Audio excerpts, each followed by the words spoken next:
Trick or treat. And you are supposed to be who? The ghost of books past. Oh yeah? What's one thing my past books would say? Do not forget, this visitation is but to whet thy almost blunted purpose. Whew, Hamlet, grade 12. And what purpose would that be again? Well, yes, in your diary you wrote, I must meet myself again. Maybe that means getting back into everything I loved when I was 10. But you took my diary? We do our best to tailor our book selection to the reader.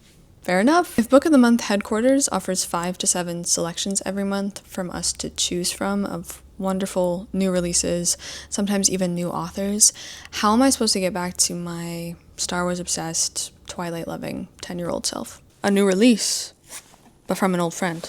Mary Lou. Legend. She is. No, I read her Legend series ages ago when I was younger and I loved it. I can't believe she has a new book out. I didn't even know. Yeah, it's called Red City. Just be careful with the alchemical symbols. It's about alchemy? Sand, a drug that enhances the elite to make them something more. They're symbols. Behind you. What? Oh, it's just my money tree. I don't think it was there before. It definitely wasn't. Look, maybe I should just keep the optional add-on to your order. After all, Book of the Month does offer the choice to skip if you're not feeling that month's selections. No, I want the add-on. Fine, but I have a bad feeling about this. Ooh, Hazelthorn. The texture, the front pages. You guys have been killing it lately. Killing? Sorry, yeah. We do have a really great spooky season selection. It's just that that book is it's botanical horror. Evander can never go into the gardens, and he can never talk to his guardian's grandson, Laurie. Ooh, forbidden romance. No, are you listening to me? Horror, scary. It's frightening. There is something wrong with that plant. What kind of fertilizer are you giving that thing? The bones of my enemies.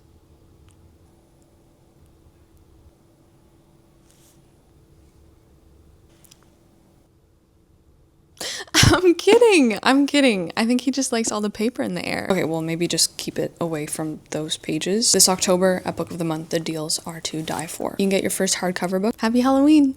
I think he likes you. Happy Halloween.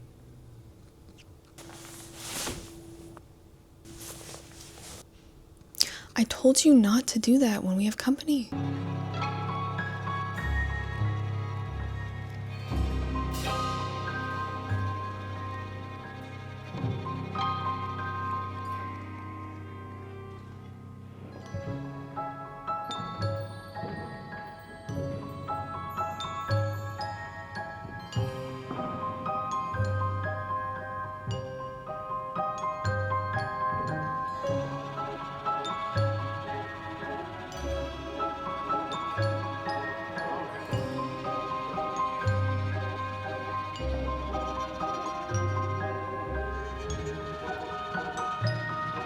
I am quite glad now that I waited until today to do this video. I was going to film it yesterday, but now today it's raining and the trees are changing and it's dark and gloomy and there's fog everywhere, and we're going to decide hopefully what to read this fall together. I haven't done a TBR video in a really long time. I think I used to make them every single month, but more recently I've kind of just wanted to make them for specific season. Every time that fall rolls around, I'm like, okay, who is coming off the shelves this month? Like the spooky, autumnal, Halloween reads are really abundant. They're maybe too abundant. I have too many options, and so every October I feel like I just go shopping on my shelf to be like, who fits the mold for this month? Who fits the mold, and which one of you guys is molding? I don't think any of my books are molding. There's a lot to go through. I can't read them all, but I can read some of them, so let's try it. I think I just want to hold my mic today as my emotional support mic. Don't take it away from me. First up, Kwaidan. I have had this for years. I've wanted to read it for years, and I just haven't. This is a collection of Japanese ghost stories. They're collected by Lafcadio Hearn. It's also just such a beautiful, it's such a beautiful copy. It's such a beautiful Such a beautiful book. Okay, so this is a collection of like 20 short stories. They're all ghostly stories. This is a very strong contender, been on my shelf for years, so that is that. It's just like there's a good mix in this stack of like classics, some gothic classics, some horror pieces, some ghostly short story collections, and then there's just like fun. There's just like pure fun. Really just can't with the cover, but this looks so funny. So this is Nevermore. Can you see this okay? This is Nevermore by Creagh. I found this on, I think it was Olivia's booktube channel from Olivia Reads a Latte. I think she talked about this like maybe 3 years ago or something like that. This is like an OG, I think it's paranormal romance, YA paranormal romance. And I don't know if it's vampires. I think it's inspired by Edgar Allan Poe, so I'm not really sure if there's any vampires in here or not. But I'm recently started watching Buffy. I'm like on episode 4 of season 1. To be honest, I have really been wanting just like to have just to go back to the 90s. Maybe not to go back to the 90s, but I think to have like that, it's like a very specific yearning for the amount of technology that was available in the 90s. I don't know if that makes any sense. I've seen a few people talking about it where like, okay, what was like a good point in our lifetime if you were alive in the 90s? I wasn't really alive in the 90s. Only got about a couple years of the 90s in me. When was like a good time in your lifetime when technology hadn't just become so everywhere and so unfun and so like corrupt and damaging? Yeah, I've just been having a lot of nostalgia for a time like that, and watching something like Buffy, which was shot in the 90s, it's almost painful actually to see the kind of lives that people are living and to see what they're doing. This is such a tangent, but it's just something I've been thinking about a lot recently, and I think a lot of people are having that desire to live in a world with much less technology, or at least like a world where so many people aren't like addicted to technology, if that makes sense. I don't know if this is hitting any chords or not. If it's not, I'm sorry. We have 2 people who team up for a group project, an English project. We have Isabel and Varen. So Isabel, I think she's a cheerleader, but their English project is on Edgar Allan Poe, and for some reason like his stories are becoming quite vivid and lifelike, and I don't know if they're getting like transported into the stories or not, but it sounds fun, it sounds silly, and I think it's going to be a raw dose of this time period. And the prologue opens with Edgar Allan Poe in 1849. So yeah, I haven't read any Edgar in so long. Like any of his stories or poems or anything like that, and I really miss him. I'm hoping this is fun, silly, crazy. Yeah, that is Nevermore. Okay, similarly, and I think this is like compared a lot to Buffy the Vampire Slayer, we have Mina and the Undead by Amy McCaw. This was gifted to me many years ago, and it's been on my shelf, and of course, like all of these picks, I'm always like, okay, let's save that for October, and then inevitably I just, it gets pushed to the next year's October. I also really want to reread Twilight. I feel myself really getting back into Twilight and New Moon. Like, I only want to watch the films of those books. I only want to read the first and second books in the series, and then I think I'm done. I don't know why, and maybe I would feel differently now, but when I read Twilight, my enjoyment, I think, really tapered off as the series progressed. I never even finished watching the films. I haven't even seen the last Breaking Dawn or anything like that. I never bothered. Mina and the Undead. I think this is also set in the 90s.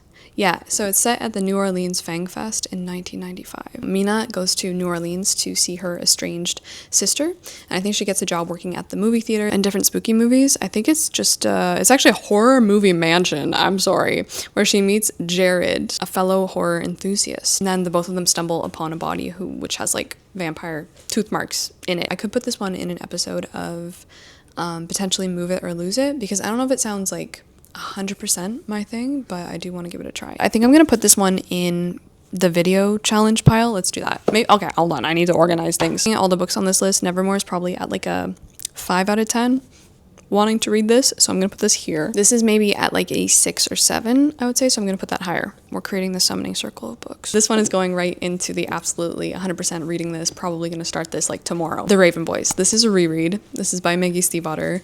Again, this is like very nostalgic for me. I grew up reading Maggie Stiefvater, love her, and yeah, this was so good, and I've only read the first one. I've been talking about this book a lot on my channel recently. I think I'm going to be reading the entire series this spooky season, getting through them all. There's 4 books. I'm going to be vlogging it. It's just like so good. I love Maggie's writing in The Raven Boys. I think it's so like, It's just so mischievous, I think is a good word for it, and I just really love the atmosphere that she created. So if you haven't heard of The Raven Boys, 100% a recommendation from me. I am so excited to read it again. I think this had such a great twist that I genuinely didn't really see coming. This follows Blue. She's in a family of clairvoyants, and one night she's in the cemetery doing a ritual with, I think, a member of her family or like a close friend. I love like the community of women in this book. That's really special to me. But she's in the cemetery and she sees this ghost go by, and so she's kind of like seeing all the ghosts, or she can't usually see the ghosts rather, but she sees a ghost this one time. Weird. Why is she seeing it? So the ghost actually ends up being the ghost of a boy at the private school in town whose name is Gansey, and he's in this group of friends who are known as the Raven Boys. So she sees his ghost and she's like, oh my god, he's gonna die, and so she kind of gets involved with the Raven Boys. Also gets tangled up with their quest, which involves a bunch of Welsh mythological figures. I'm so excited to read this. I'm gonna put this in the pile, yes, right now. This one is maybe more of a September read for me, but I really want to read it, and I really want to read it because I'm reading the Silmarillion right now. I don't ever want the Silmarillion to be over. Like, I'm really truly enjoying that one enormously, probably more than I thought I would, honestly. I think it's going to be in my top books of the year. I'm almost done it, and I'm so sad about it.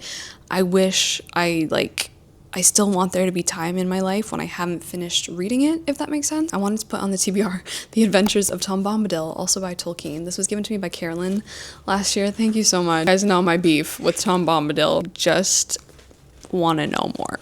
I want to sit him down. I want to interrogate him.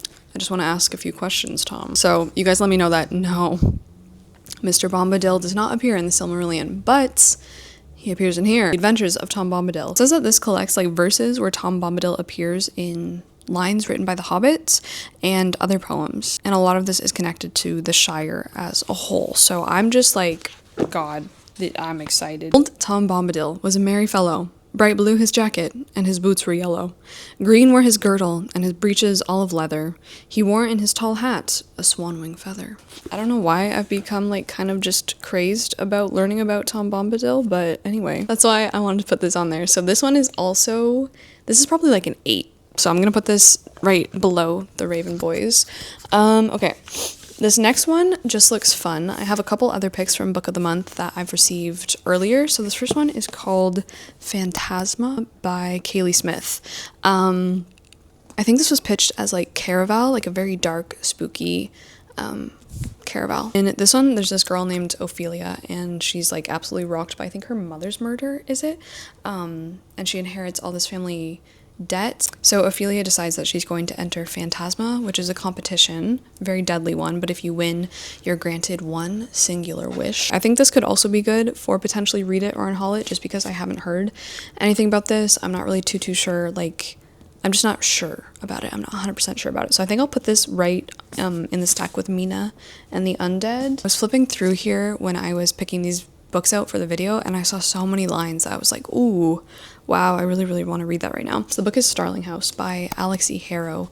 I have heard so many good things about Alix Harrow, and I've had this book, I think, for about a year now. I love this cover. I think this cover is really pretty. The plot of this sounds quite spooky, really interesting, and also really cool because we follow Opal. She moves to Eden, Kentucky, trying to find a better life for her younger brother, but one of the things that the town is well known for is being home to the author of this book, I think, called is it the Underland or something? Underworld? The Underland. It is called the Underland. But this author has disappeared. Starling is the last name of the author, and so Starling House is like where they lived. I think it's now housing the reclusive heir of the Starling family. So Opal kind of gets pulled into the manor, the mansion, the house. So cool because she's been obsessed with the book, The Underland, for forever since she was a kid. And then she gets to go and like actually see where this author lived and worked. I would like to go to some of my fave authors' homes, probably just to tell them to get on with it. Knock, knock. Who is it? It's me, George R.R. Martin. It's me. Where did you go? This one I'm actually quite excited to read as well.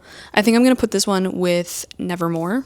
Ooh, this one, I really want to read this one. I don't know if this is like the best time. Earlier in the year, I read The Magic Mountain by Thomas Mann.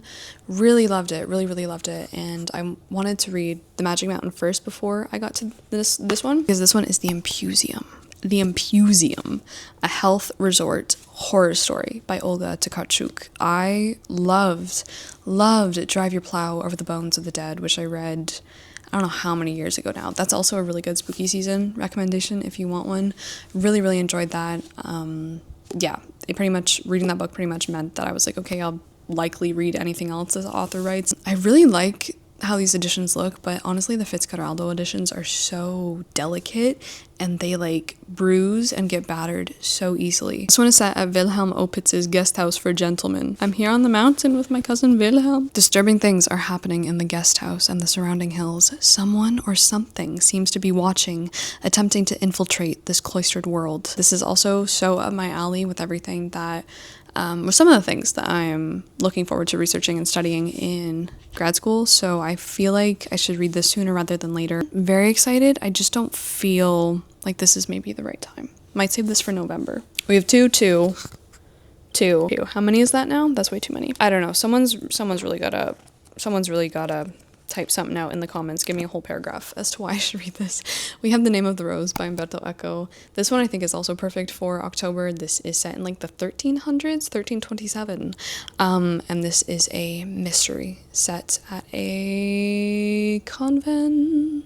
It's set at an abbey. 7 bizarre deaths turns Brother William into a detective. I bought this thrifted a few years ago because I was really, really excited to read it, and then it just sat on my shelves, and it has still sat, but I just think this would be a really good pick for the spooky season. It's just quite intimidating to me. If you've read The Name of the Rose, please tell me everything. Tell me your thoughts, your feelings. This one, I think for now, is going to go probably at the bottom of the priority list. I'm sorry. Okay, this next one I feel like a fraud. I have never read Rebecca.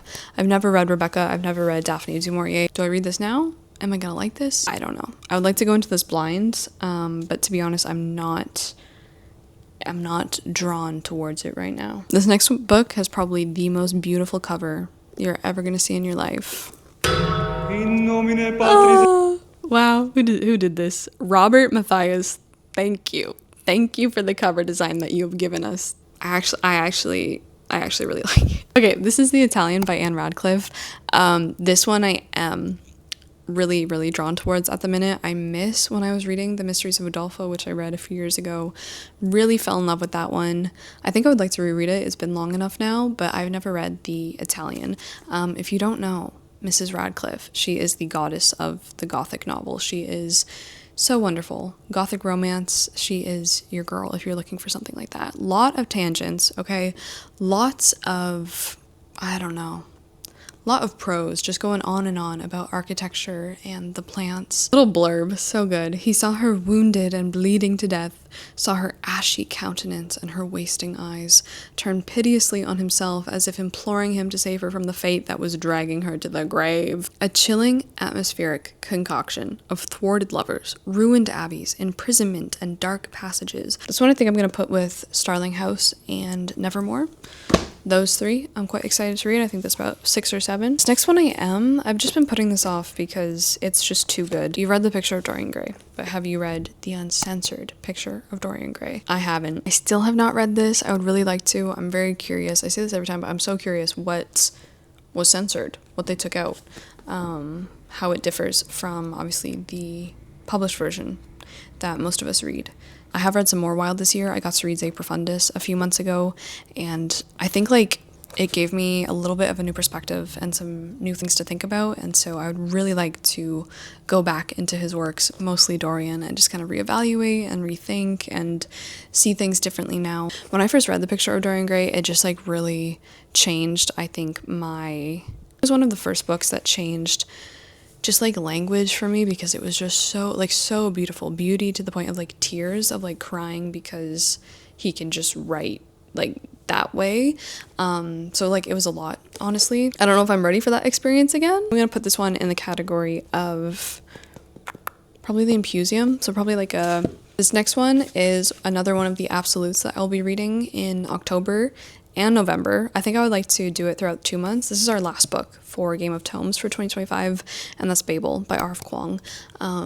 Yeah, Super excited. The dark academia fantasy. Really looking forward to getting into this. This will be my first R.F. Kuang. This is set at Oxford in the 1800s. We follow Robin, who is in the Department of Translation, and the fantasy part is that, like, I think when you translate something, maybe something to do with translation, creates this substance called silver. When Britain pursues an unjust war with China over silver and opium, Robin must decide, because I think there's a bunch of different like societies in Oxford that he gets tangled up with. We shall see. So this one going with the Raven Boys, those two for sure I'm gonna be reading, and then we'll see.